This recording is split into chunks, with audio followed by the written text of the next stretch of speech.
ವೀಕ್ಷಕರೇ, ಮೋದಿಗೆ ಇಸ್ರೇಲ್ ಜೊತೆ ಉತ್ತಮವಾದ ಬಾಂಧವ್ಯ ಇದೆ. ಇಸ್ರೇಲ್ನವರು ಲೆಬನಾನ್ನಲ್ಲಿ ಪೇಜರ್ ಸ್ಫೋಟ ಮಾಡಿಸಿದ್ರಲ್ಲ, ಈ ಕೆಲವು ದಿನಗಳ ಹಿಂದೆ ನೀವು ನೋಡಿದ್ರಲ್ಲ, ಆ ರೀತಿಯಲ್ಲಿ ಇಲ್ಲಿ ಬಿಜೆಪಿಯವರು ಏನು ಬೇಕಾದರೂ ಮಾಡಬಹುದು. ಹಾಗಾಗಿ ಚುನಾವಣಾ ಆಯೋಗ ಇವಿಎಂಗಳ ಬದಲು ಬ್ಯಾಲೆಟ್ ಪೇಪರ್ ಬಳಸಿ ಹಳೆ ಕಾಲಕ್ಕೆ ಹೋಗಿ ಅಂತ ಕಾಂಗ್ರೆಸ್ ಮುಖಂಡ ರಶೀದ್ ಆಲ್ವಿ ಅಚ್ಚರಿಯ ಹೇಳಿಕೆ ಕೊಟ್ಟಿದ್ರು. ಆಲ್ವಿ ಮಾತಿಗೆ ಚುನಾವಣಾ ಆಯೋಗ ಚಾಟಿ ಬೀಸಿದೆ. इसराइल 600 किलोमीटर दूर से घर बैठे बैठे पेजर और वॉकी टॉकी के जरिए लोगों को मार सकता है, तो ईवीएम की तो कोई औकात ही नहीं है। और प्रधानमंत्री के बहुत अच्छे रिश्ते हैं इसराइल के साथ। इसराइल इन मामलात के अंदर एक्सपर्ट है, इसलिए ईवीएम का बड़ा खेल कहीं भी हो सकता है। जब पेजर से उड़ा देते हैं तो ईवीएम को कैसे हैक नहीं कर सकते, ये भी पूछते हैं। जब कोई किसी कंट्री में पेजर से उड़ा दिया तो ईवीएम हो जाएगी। अरे भाई, पेजर कनेक्टेड होता है, ईवीएम कनेक्टेड नहीं होती। ಇವಿಎಂ ಆಕ್ಚುಲಿ ಹ್ಯಾಕ್ ಮಾಡಕ್ ಆಗತ್ತಾ? ಅದಕ್ಕೆ ಚುನಾವಣಾ ಆಯೋಗ ಏನು ಹೇಳಿದೆ, ಚೆನ್ನಾಗಿ ಚಾಟಿ ಬೀಸಿದೆ ನೋಡಿ. ಅದು ಹೆಂಗೆ ಅಂತಂದ್ರೆ, ನಿಮ್ಮ ನಿರೀಕ್ಷೆಯ ಫಲಿತಾಂಶ ಬರ್ದೇ ಇದ್ರೆ ಅದು ಇವಿಎಂ ಹ್ಯಾಕ್ ಅಂತ, ಹಂಗೆ ದೂರಬೇಡಿ ಅಂತ ಚುನಾವಣಾ ಆಯೋಗ ಮತ್ತೆ ಹೇಳಿದೆ. ಇದನ್ನು ಜೋಕ್ ಆಗ್ಬಿಟ್ಟಿದೆ. ಅಂದ್ರೆ ನೀವು ಗೆದ್ದ ಕಡೆ ಇವಿಎಂ ಸರಿ ಇರುತ್ತೆ, ನೀವು ಸೋತ ಕಡೆ ಇವಿಎಂ ಸರಿ ಇಲ್ಲ ಅಂತ. ಅದು ಹೆಂಗೆ ಹಂಗಾಗುತ್ತೆ? ಅದು ಕೈ ಮುಖಂಡರಿಗೆ ಮುಖ್ಯ ಚುನಾವಣಾ ಆಯುಕ್ತರು ತಿರುಗೇಟು ಕೊಟ್ಟಿದ್ದಾರೆ. ಇವಿಎಂಗೆ ಪೇಜರ್ಗಳಂತೆ ನೆಟ್ವರ್ಕ್ ಜೊತೆ ಸಂಪರ್ಕ ಇರಲ್ಲ, ಯಾವುದೇ ನೆಟ್ವರ್ಕ್ಗೆ ಕನೆಕ್ಟ್ ಆಗಿರಲ್ಲ. ಪೇಜರ್ಗಳು ಈ ಮೊಬೈಲ್ ಥರ ನೆಟ್ವರ್ಕ್ಗೆ ಕನೆಕ್ಟ್ ಆಗಿರುತ್ತೆ ಅಂತ. ಇವಿಎಂಗೆ ಆ ಥರ ಯಾವುದೇ ನೆಟ್ವರ್ಕ್ ಜೊತೆ ಸಂಪರ್ಕ ಇರಲ್ಲ. ಮತಯಂತ್ರಗಳು 100% ಸುರಕ್ಷಿತ, ಇದನ್ನು ಹ್ಯಾಕಿಂಗ್ ಮಾಡೋದು ಅಸಾಧ್ಯ ಅಂತ ಸುಪ್ರೀಂ ಕೋರ್ಟ್ವರೆಗೂ ಹೋಯ್ತಲ್ರಿ ಈ ವಿಚಾರ. ಏನಾಯ್ತು ಆಮೇಲೆ? ಸೊ ಮತ್ತೆ ಅದನ್ನೇ ಹೇಳೋದ್ರಲ್ಲಿ ಏನರ್ಥ ಇದೆ ಗೊತ್ತಿಲ್ಲ. ಚುನಾವಣಾ ಆಯೋಗ ಚೆನ್ನಾಗಿ ಚಾಟಿ ಬೀಸಿದೆ. ಇವಿಎಂ ಬ್ಯಾಟ್ರಿ ಕ್ಯಾಲ್ಕುಲೇಟರ್ನಲ್ಲಿ ಏನು ಬ್ಯಾಟ್ರಿ ಇರುತ್ತಲ್ಲ ಆ ಥರ ಇದೆ ಅಂತ, ಹ್ಯಾಕ್ ಮಾಡಕ್ಕೆ ಬರಲ್ಲ ಅದನ್ನು ಅಂತ ಹೇಳ್ತಾ ಇದ್ದಾರೆ ಚುನಾವಣಾ ಆಯೋಗ. 3 ಹಂತಗಳಲ್ಲಿ ಭದ್ರತಾ ವಿಧಾನಗಳನ್ನು ಅನುಸರಿಸಲಾಗ್ತಾ ಇದೆ ಅಂತ. ಅಮೆರಿಕಕ್ಕಿಂತ ಮುಂದಿದ್ದೀವಿ ನಾವು ಆ ವಿಚಾರದಲ್ಲಿ ಅಂತ ಹಲವು ತಜ್ಞರು ಹೇಳ್ತಾರೆ. ಅಲ್ಲಿ ಇನ್ನೂ ಬ್ಯಾಲೆಟ್ ಪೇಪರ್ ನಡೆಯುತ್ತೆ, ನಮ್ಮಲ್ಲಿ ಬ್ಯಾಲೆಟ್ ಪೇಪರ್ ನಡೆಯಲ್ಲ, ಯಾಕಂದ್ರೆ ಅಷ್ಟು ಕಟ್ಟುನಿಟ್ಟಾಗಿ ಚುನಾವಣೆ ನಡೆಯುತ್ತೆ ಅಂತ ಚುನಾವಣಾ ತಜ್ಞರುಗಳು ಹೇಳ್ತಾರೆ. ಚುನಾವಣೆ ದಿನವೇ ಇವಿಎಂಗೆ ಬ್ಯಾಟ್ರಿನ ಹಾಕಲಾಗುತ್ತೆ, ಹಿಂದೆ ಮುಂದೆ ಹಾಕಲ್ಲ, ಆ ದಿನಾನೇ ಹಾಕ್ತಾರೆ. ಹಾಗಾಗಿ ಅವತ್ತದು ಆಕ್ಟಿವೇಟ್ ಆಗುತ್ತೆ, ಅಲ್ಲಿವರೆಗೂ ಅದು ಆಕ್ಟಿವೇಟೇ ಆಗಲ್ಲ, ಅದನ್ನು ಹ್ಯಾಕ್ ಮಾಡಕ್ಕೆ ಬರಲ್ಲ. ಕಾಂಗ್ರೆಸ್ ಆರೋಪವನ್ನು ಎಲೆಕ್ಷನ್ ಕಮಿಷನ್ ತಿರಸ್ಕರಿಸಿದೆ. ಇದು ಯಾವುದೇ ಪಕ್ಷದ ಮಾತಲ್ಲ, ಎಲೆಕ್ಷನ್ ಕಮಿಷನ್ ಹೇಳ್ತಾ ಇರುವಂಥ ಮಾತು. ಮುಂದಿನ ಸುದ್ದಿಗೆ ಹೋಗೋಣ ವೀಕ್ಷಕರೇ. ಮೋದಿಗೆ ಇಸ್ರೇಲ್ ಜೊತೆ ಉತ್ತಮವಾದ ಬಾಂಧವ್ಯ ಇದೆ. ಇಸ್ರೇಲ್ನವರು ಲೆಬನಾನ್ನಲ್ಲಿ ಪೇಜರ್ ಸ್ಫೋಟ ಮಾಡಿಸಿದ್ರಲ್ಲ, ಈ ಕೆಲವು ದಿನಗಳ ಹಿಂದೆ ನೀವು ನೋಡಿದ್ರಲ್ಲ, ಆ ರೀತಿಯಲ್ಲಿ ಇಲ್ಲಿ ಬಿಜೆಪಿಯವರು ಏನು ಬೇಕಾದರೂ ಮಾಡಬಹುದು. ಹಾಗಾಗಿ ಚುನಾವಣಾ ಆಯೋಗ ಇವಿಎಂಗಳ ಬದಲು ಬ್ಯಾಲೆಟ್ ಪೇಪರ್ ಬಳಸಿ ಹಳೆ ಕಾಲಕ್ಕೆ ಹೋಗಿ ಅಂತ ಕಾಂಗ್ರೆಸ್ ಮುಖಂಡ ರಶೀದ್ ಆಲ್ವಿ ಅಚ್ಚರಿಯ ಹೇಳಿಕೆ ಕೊಟ್ಟಿದ್ರು. ಆಲ್ವಿ ಮಾತಿಗೆ ಚುನಾವಣಾ ಆಯೋಗ ಚಾಟಿ ಬೀಸಿದೆ. इसराइल 600 किलोमीटर दूर से घर बैठे बैठे पेजर और वॉकी टॉकी के जरिए लोगों को मार सकता है, तो ईवीएम की तो कोई औकात ही नहीं है। और प्रधानमंत्री के बहुत अच्छे रिश्ते हैं इसराइल के साथ।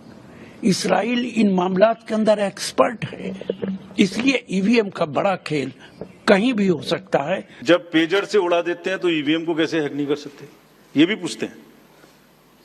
जब कोई किसी कंट्री में पेजर से उड़ा दिया तो ईवीएम हो जाएगी। अरे भाई, पेजर कनेक्टेड होता है, ईवीएम कनेक्टेड नहीं होती। ಇವಿಎಂ ಆಕ್ಚುಲಿ ಹ್ಯಾಕ್ ಮಾಡಕ್ ಆಗತ್ತಾ? ಅದಕ್ಕೆ ಚುನಾವಣಾ ಆಯೋಗ ಏನು ಹೇಳಿದೆ, ಚೆನ್ನಾಗಿ ಚಾಟಿ ಬೀಸಿದೆ ನೋಡಿ. ಅದು ಹೆಂಗೆ ಅಂತಂದ್ರೆ, ನಿಮ್ಮ ನಿರೀಕ್ಷೆಯ ಫಲಿತಾಂಶ ಬರ್ದೇ ಇದ್ರೆ ಅದು ಇವಿಎಂ ಹ್ಯಾಕ್ ಅಂತ, ಹಂಗೆ ದೂರಬೇಡಿ ಅಂತ ಚುನಾವಣಾ ಆಯೋಗ ಮತ್ತೆ ಹೇಳಿದೆ. ಇದನ್ನು ಜೋಕ್ ಆಗ್ಬಿಟ್ಟಿದೆ. ಅಂದ್ರೆ ನೀವು ಗೆದ್ದ ಕಡೆ ಇವಿಎಂ ಸರಿ ಇರುತ್ತೆ, ನೀವು ಸೋತ ಕಡೆ ಇವಿಎಂ ಸರಿ ಇಲ್ಲ ಅಂತ. ಅದು ಹೆಂಗೆ ಹಂಗಾಗುತ್ತೆ? ಅದು ಕೈ ಮುಖಂಡರಿಗೆ ಮುಖ್ಯ ಚುನಾವಣಾ ಆಯುಕ್ತರು ತಿರುಗೇಟು ಕೊಟ್ಟಿದ್ದಾರೆ. ಇವಿಎಂಗೆ ಪೇಜರ್ಗಳಂತೆ ನೆಟ್ವರ್ಕ್ ಜೊತೆ ಸಂಪರ್ಕ ಇರಲ್ಲ, ಯಾವುದೇ ನೆಟ್ವರ್ಕ್ಗೆ ಕನೆಕ್ಟ್ ಆಗಿರಲ್ಲ. ಪೇಜರ್ಗಳು ಈ ಮೊಬೈಲ್ ಥರ ನೆಟ್ವರ್ಕ್ಗೆ ಕನೆಕ್ಟ್ ಆಗಿರುತ್ತೆ ಅಂತ. ಇವಿಎಂಗೆ ಆ ಥರ ಯಾವುದೇ ನೆಟ್ವರ್ಕ್ ಜೊತೆ ಸಂಪರ್ಕ ಇರಲ್ಲ.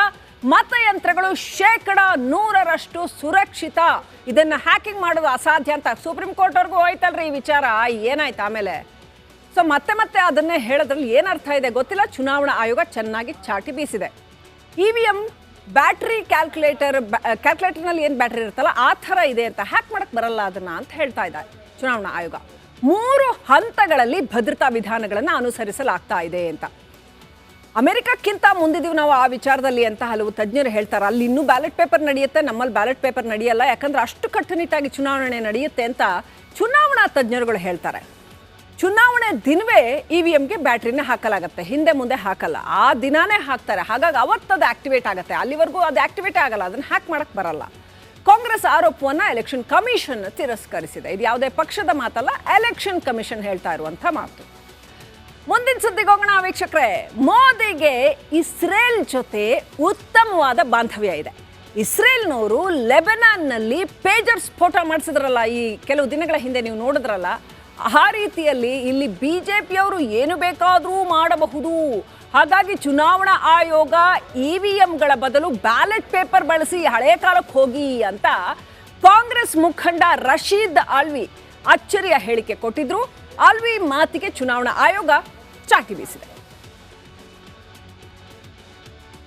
इसराइल 600 किलोमीटर दूर से घर बैठे बैठे पेजर और वॉकी टॉकी के जरिए लोगों को मार सकता है, तो ईवीएम की तो कोई औकात ही नहीं है। और प्रधानमंत्री के बहुत अच्छे रिश्ते हैं इसराइल के साथ। इसराइल इन मामलात के अंदर एक्सपर्ट है, इसलिए ईवीएम का बड़ा खेल कहीं भी हो सकता है। जब पेजर से उड़ा देते हैं तो ईवीएम को कैसे हैक नहीं कर सकते, ये भी पूछते हैं। जब कोई किसी कंट्री में पेजर से उड़ा दिया तो ईवीएम हैक हो जाएगी। अरे भाई, पेजर कनेक्टेड होता है, ईवीएम कनेक्टेड नहीं होती। ಇವಿಎಂ ಆಕ್ಚುಲಿ ಹ್ಯಾಕ್ ಮಾಡಕ್ ಆಗತ್ತಾ?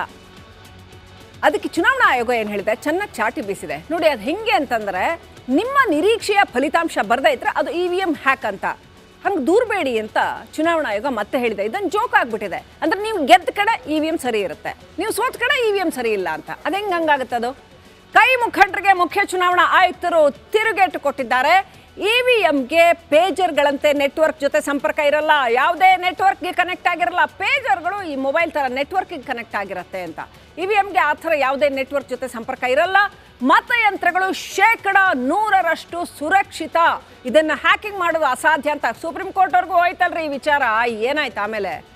ಸೊ ಮತ್ತೆ ಅದನ್ನೇ ಹೇಳೋದ್ರಲ್ಲಿ ಏನರ್ಥ ಇದೆ ಗೊತ್ತಿಲ್ಲ. ಚುನಾವಣಾ ಆಯೋಗ ಚೆನ್ನಾಗಿ ಚಾಟಿ ಬೀಸಿದೆ. ಇವಿಎಂ ಬ್ಯಾಟ್ರಿ ಕ್ಯಾಲ್ಕುಲೇಟರ್ನಲ್ಲಿ ಏನು ಬ್ಯಾಟ್ರಿ ಇರುತ್ತಲ್ಲ ಆ ಥರ ಇದೆ ಅಂತ, ಹ್ಯಾಕ್ ಮಾಡಕ್ಕೆ ಬರಲ್ಲ ಅದನ್ನು ಅಂತ ಹೇಳ್ತಾ ಇದ್ದಾರೆ ಚುನಾವಣಾ ಆಯೋಗ. 3 ಹಂತಗಳಲ್ಲಿ ಭದ್ರತಾ ವಿಧಾನಗಳನ್ನು ಅನುಸರಿಸಲಾಗ್ತಾ ಇದೆ ಅಂತ. ಅಮೆರಿಕಕ್ಕಿಂತ ಮುಂದಿದೀವಿ ನಾವು ಆ ವಿಚಾರದಲ್ಲಿ ಅಂತ ಹಲವು ತಜ್ಞರು ಹೇಳ್ತಾರೆ. ಅಲ್ಲಿ ಇನ್ನೂ ಬ್ಯಾಲೆಟ್ ಪೇಪರ್ ನಡೆಯುತ್ತೆ, ನಮ್ಮಲ್ಲಿ ಬ್ಯಾಲೆಟ್ ಪೇಪರ್ ನಡೆಯಲ್ಲ, ಯಾಕಂದ್ರೆ ಅಷ್ಟು ಕಟ್ಟುನಿಟ್ಟಾಗಿ ಚುನಾವಣೆ ನಡೆಯುತ್ತೆ ಅಂತ ಚುನಾವಣಾ ತಜ್ಞರುಗಳು ಹೇಳ್ತಾರೆ. ಚುನಾವಣೆ ದಿನವೇ ಇವಿಎಂಗೆ ಬ್ಯಾಟ್ರಿನ ಹಾಕಲಾಗುತ್ತೆ, ಹಿಂದೆ ಮುಂದೆ ಹಾಕಲ್ಲ, ಆ ದಿನಾನೇ ಹಾಕ್ತಾರೆ. ಹಾಗಾಗಿ ಅವತ್ತದು ಆಕ್ಟಿವೇಟ್ ಆಗುತ್ತೆ, ಅಲ್ಲಿವರೆಗೂ ಅದು ಆಕ್ಟಿವೇಟ್ ಆಗಲ್ಲ, ಅದನ್ನು ಹ್ಯಾಕ್ ಮಾಡಕ್ಕೆ ಬರಲ್ಲ. ಕಾಂಗ್ರೆಸ್ ಆರೋಪವನ್ನು ಎಲೆಕ್ಷನ್ ಕಮಿಷನ್ ತಿರಸ್ಕರಿಸಿದೆ. ಇದು ಯಾವುದೇ ಪಕ್ಷದ ಮಾತಲ್ಲ, ಎಲೆಕ್ಷನ್ ಕಮಿಷನ್ ಹೇಳ್ತಾ ಇರುವಂಥ ಮಾತು.